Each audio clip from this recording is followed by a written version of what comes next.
Hallo, ich zeige euch hier, wie man eine Shimano 11-fach Kassette zerlegt, um die Ritzel zu reinigen. Ich finde, das ist umweltfreundlicher, als die Ritzel in Benzin zu waschen und effektiver, als eine Bürste zu benutzen oder mit einem Tuch zu reinigen. Mit dem Wechseln der Kette sollte man auch mal das Ritzel reinigen. Dazu braucht man einen speziellen Abzieher und eine Kettenpeitsche. Hier habe ich schon etwas vorgelöst, sonst geht es nicht ganz so leicht.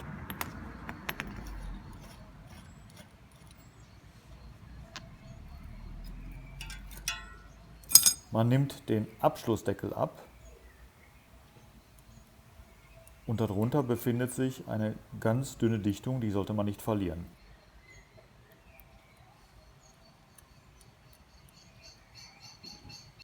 Ich finde, es hilft, wenn man sich die Ritzel und die Distanzscheiben gleich zurechtlegt.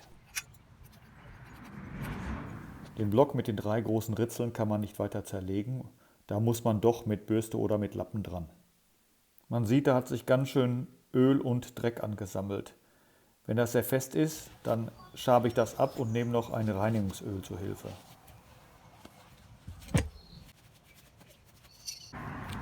Man sollte auch zwischen den Zähnen des Ritzels mal gründlich putzen.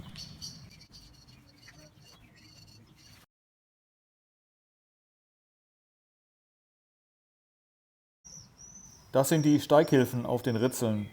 Die sollten beim Wiedereinbau außen liegen. Die Aussparungen auf der Kassette sind unterschiedlich breit und darum kann man die Ritzel nur an einer Stelle aufsetzen.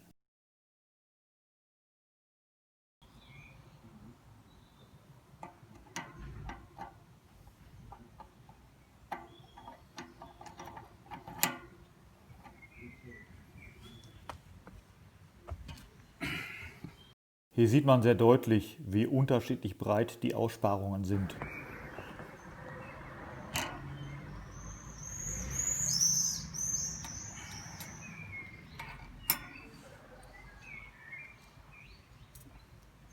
Die Distanzscheiben haben keine unterschiedlichen Aussparungen und lassen sich in jeder Position aufsetzen.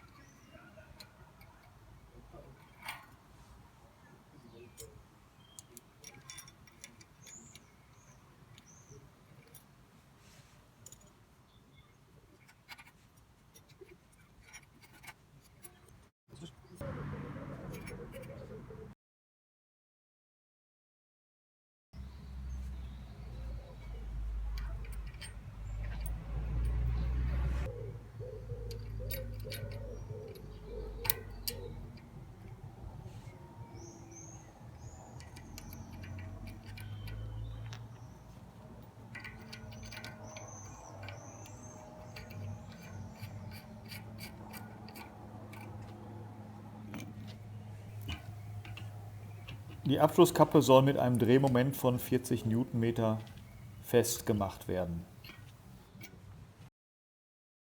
Ich finde, das Ergebnis kann sich sehen lassen.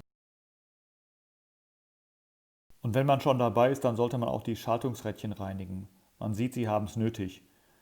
Und nach jedem Ölen der Kette macht man das sowieso.